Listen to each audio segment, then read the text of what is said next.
জায়েদ খানের গ্রামে ডিগবাজি প্রতিযোগিতা বিজয়ী পেলেন মুঠোফোন ঢাকা সিনেমার ভাইরাল ম্যান অভিনেতা জায়েদ খান। নিজের কর্মকাণ্ডের কারণে সবসময় আলোচনায় থাকেন তিনি।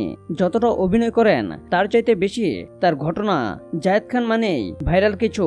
শোনা যায় একটি অনুষ্ঠানে নাচতে গিয়ে ভুলে যান স্টেপ, তার জায়গায় দিয়ে বসেন ডিগবাজি। এরপর থেকেই তুমুল ভাইরাল জায়েদ খানের ডিগবাজি। যেখানে যান ডিগবাজি দেন, নয়তো এ প্রসঙ্গে কথা বলেন। এখন তার সিগনেচার স্টাইলই হলো ডিগবাজি। এবার সেই ডিগবাজি নিয়ে অভিনব এক প্রতিযোগিতার আয়োজন করছেন জায়েদ খানের গ্রামের বাড়ি পিরোজপুরের বাসিন্দারা।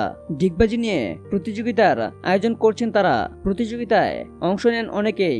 বিজয়ী একজনকে মুঠোফোন পুরস্কার দেওয়া হয়। সেই প্রতিযোগিতার ভিডিও ভাইরাল হয় সামাজিক যোগাযোগ মাধ্যমে, জানিয়ে ফেসবুক অ্যাকাউন্টেও শেয়ার করেছেন অভিনেতা।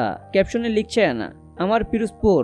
সম্প্রতি একটি অনুষ্ঠানে ডিগবাজি নিয়ে জায়েদ খান বলেছিলেন, আমার ডিগবাজি মানুষের পছন্দ হয়েছে। ডিগবাজি এখন ব্র্যান্ড। আমি বিভিন্ন দেশে শো করতে গেছি, এত কষ্ট করে নাচছি, খুশি না। দর্শকেরা শুধু ডিগবাজির জন্য চিৎকার দিতে থাকে। একটা জায়গায় ভুল করে ডিগবাজি দিয়ে ম্যানেজ করার চেষ্টা করছিলাম, সেটা যে এত ব্র্যান্ড হয়ে যাবে। ডিগবাজি জায়েদ খান, এটা সিগনেচার হয়ে গেছে। এবারের ঈদে জায়েদ খানের সিনেমা সোনার চর মুক্তি পেয়েছে। বেশ সাড়াও পেয়েছে সিনেমাটি। এ নিয়ে উচ্ছ্বাসিত অভিনেতা। সিনেমাটিতে আরো অভিনয় করছেন ওমর সানি, মৌসুমী, স্নিগ্ধা, শহীদুজ্জামান সেলিম, শবনম পারভীন সহ অনেকে।